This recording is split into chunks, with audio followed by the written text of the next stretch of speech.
Salve, salve, amigos! Você está no canal Engenheiros do Coritiba, um canal de amigos torcedores coxa-brancas que comentam futebol e o dia a dia do nosso glorioso Coritiba.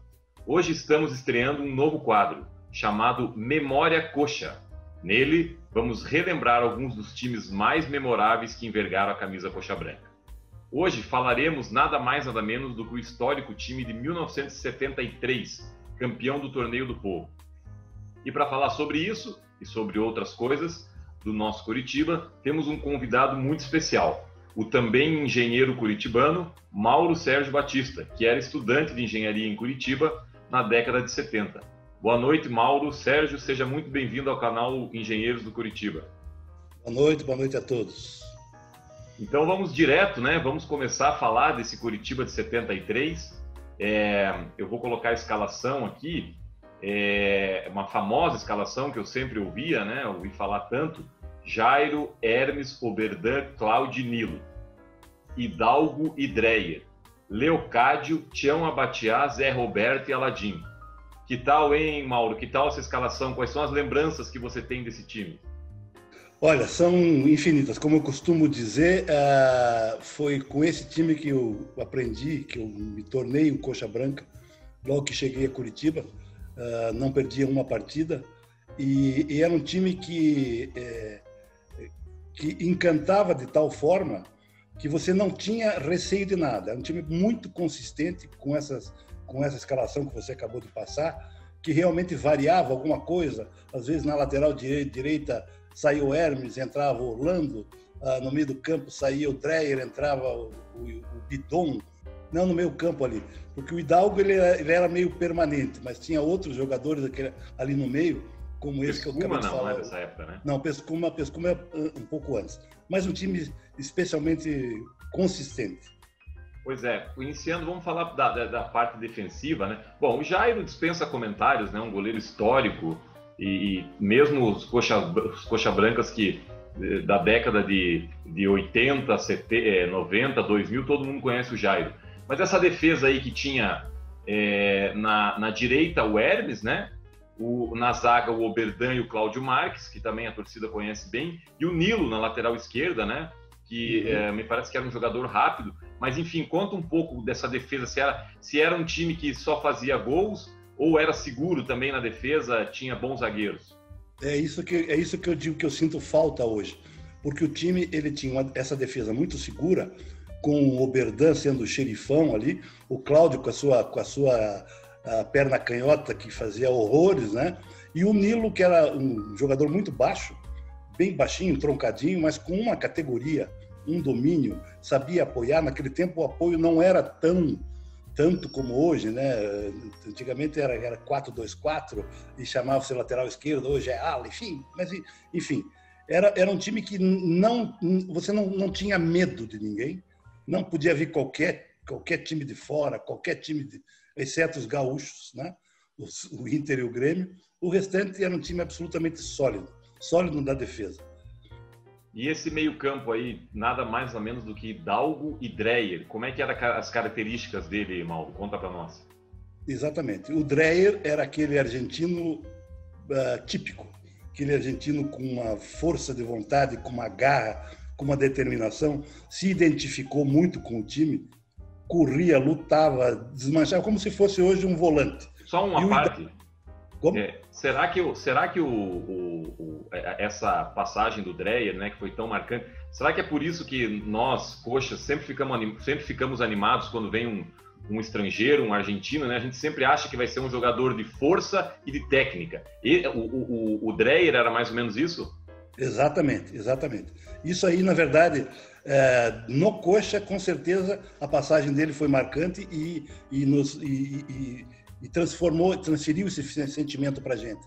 Agora, a gente sabe que o argentino e o uruguaio, normalmente eles têm realmente um tipo de pegada. Eu não falo em violência, eu digo dessas pessoas se dedicam efetivamente com muito mais vontade, né?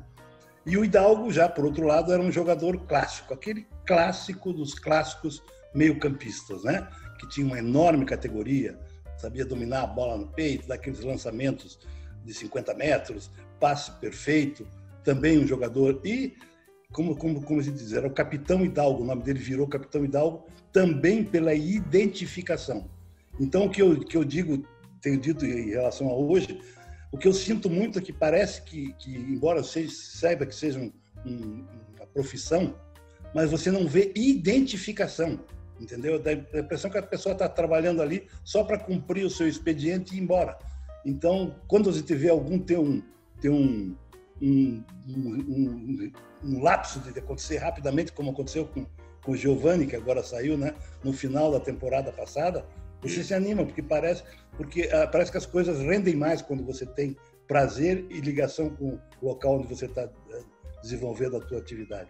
Exatamente. E até para depois eu perguntar outras coisas, nós vamos só terminar a estrutura do time, né? Na frente, então, tínhamos Leocádio, Tião Abatiá, Zé Roberto e Aladim. Como é que era esse ataque? É por isso que eu digo, isso acaba quase virando lenda, né? Então, o Leocádio era um ponta-direita, assim, ele compunha a equipe, não era nada de extraordinário. Zé Roberto, eu costumo dizer que foi o melhor jogador que eu vi jogar na minha vida.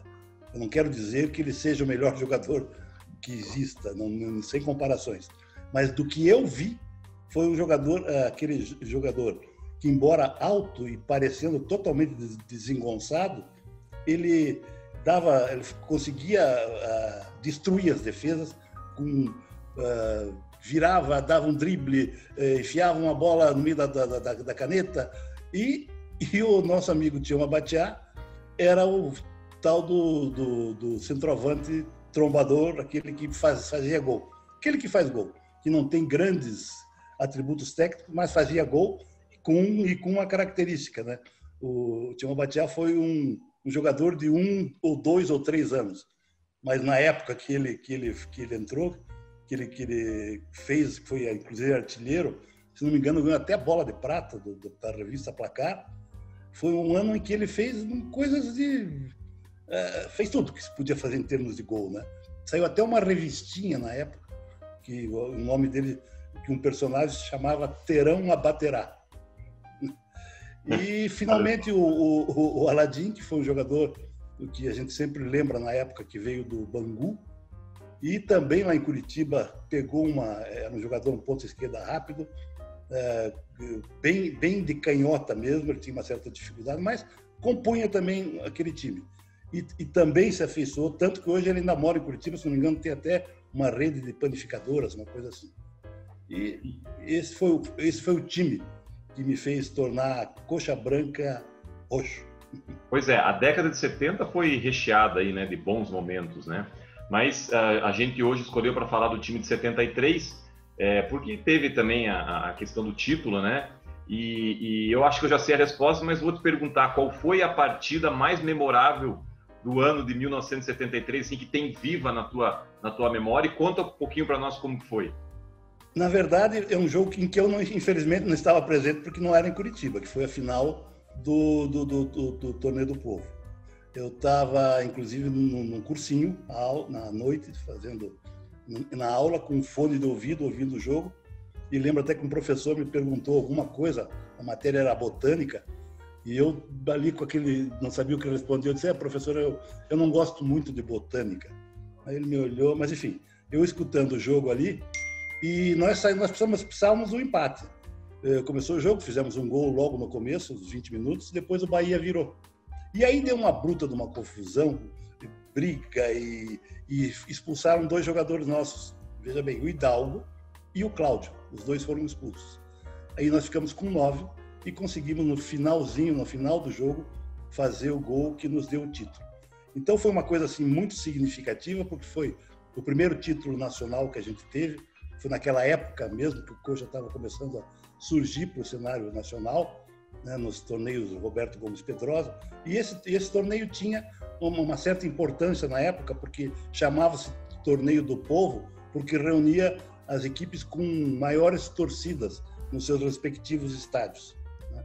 Então foi uma lembrança muito forte para mim, porque você, daquela ânsia de você estar perdendo e vendo escorrer pelas mãos, porque nós tínhamos eliminado já Atlético Mineiro, se não me engano, o Santos, e daí você na final com o Bahia, que teoricamente seria mais fácil, saindo, ganhando, levando a virada, tendo 2 jogadores expulsos, e eu ali ouvindo pelo rádio, na famosa B2, e com narração de Ayrton Cordeiro. Naquele tempo ele não era nem comentarista, era narrador. Mas foi um jogo bastante marcante. Olha que legal, hein? Que história bacana, né?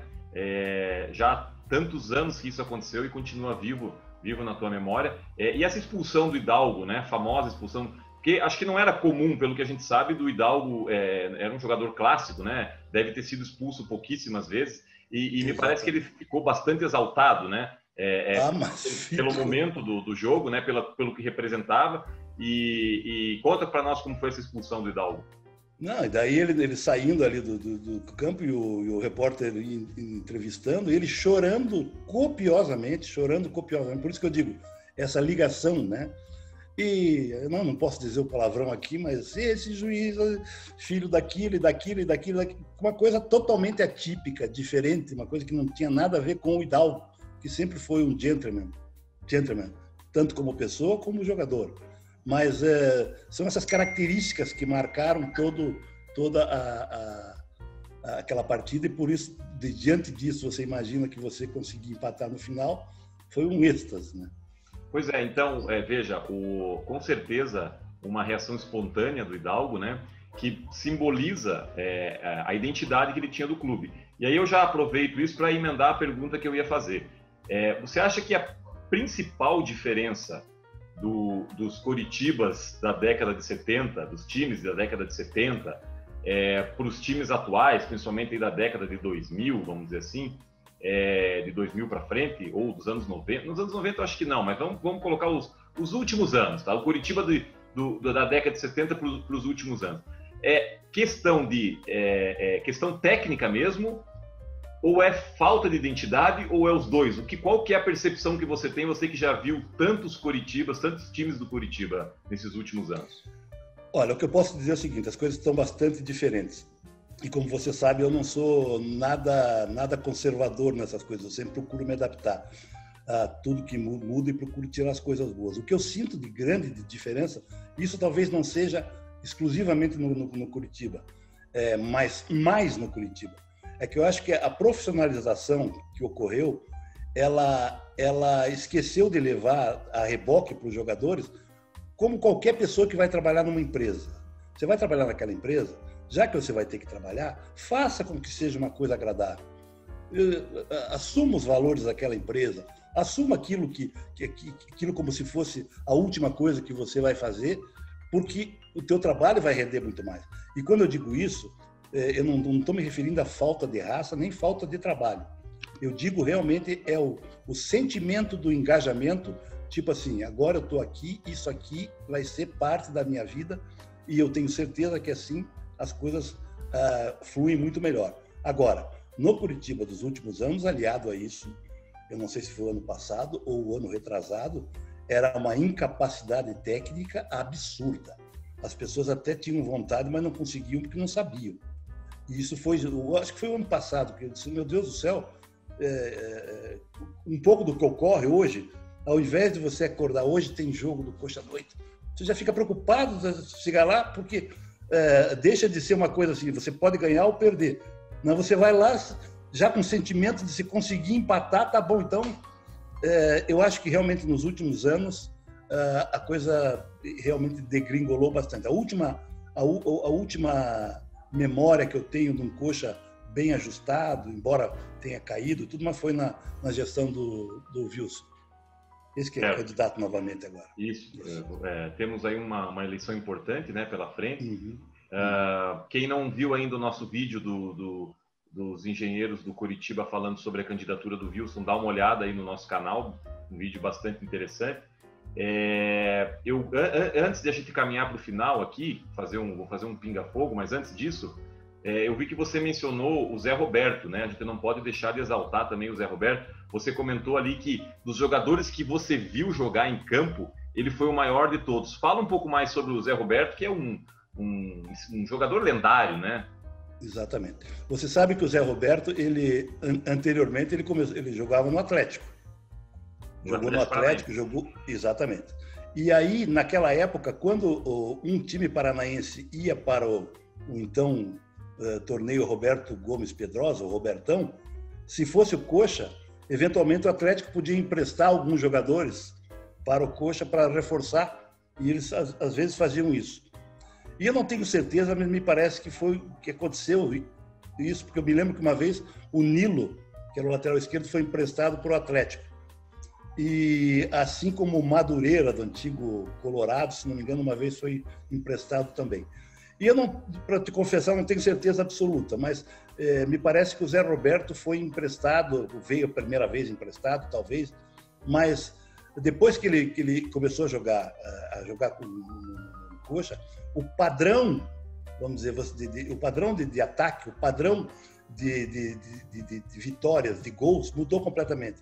Você tinha o sentimento que a qualquer momento ele poderia resolver aquilo de uma forma, numa jogada rápida, numa jogada de troca de passes ou troca de tabela. Então, um jogador que realmente me impressionou e dava prazer de ver jogar.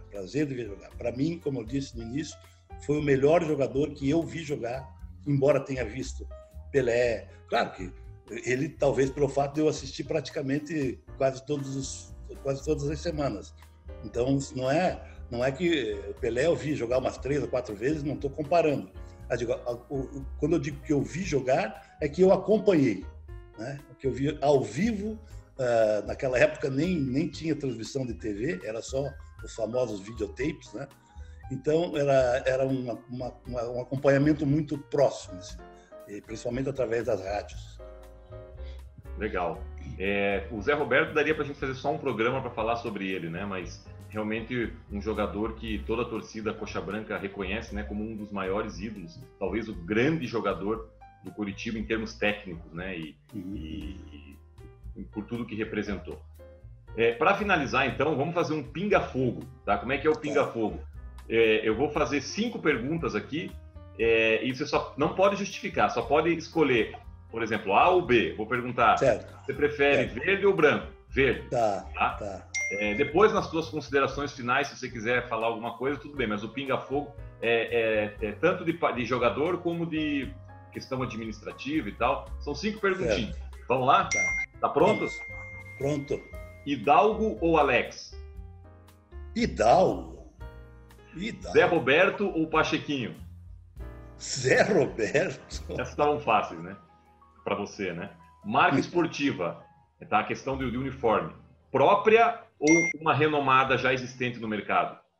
Renomada já existente no mercado. Em relação ao Couto Pereira, ao estádio, reforma do atual ou estádio novo? Estádio novo. Série B em 2021. Estaremos ou não estaremos? Não estaremos. Boa! Mauro, muito obrigado pela sua participação, foi muito legal. A gente está estreando esse quadro novo, né? E ficamos muito honrados de recebê-lo. A nossa proposta é tentar resgatar um pouco, né? A nossa memória e tantos momentos bons que o nosso clube tem, né? E então eu queria passar a palavra para você fazer as suas considerações finais e, mais uma vez, agradecer por você ter disponibilizado seu tempo para conversar aqui conosco. Ok. Eu agradeço muito o convite. Como você sabe, eu sou um fã, assisto todos os episódios lá dos engenheiros do futebol, do Coxa. E agradeço muito por poder participar, por poder falar sobre isso, porque é interessante que numa época da vida da gente, para vocês, por exemplo, você ouve falar do Pachequinho, ouve falar não sei do que, mas são coisas assim próximas. Agora, para gente que já passou, então parece que você viveu a história. É uma coisa muito interessante. Então, na mesma época, quando eu cheguei, falavam daquele zagueiro que tinha até uma loja lá em Curitiba, Fedato, do Fedato e não sei o que. Aquilo para você é uma coisa, mas para mim, falar desses jogadores com os quais eu passei boa parte da minha vida assistindo foi muito prazeroso e eu agradeço e desejo sucesso a todos vocês.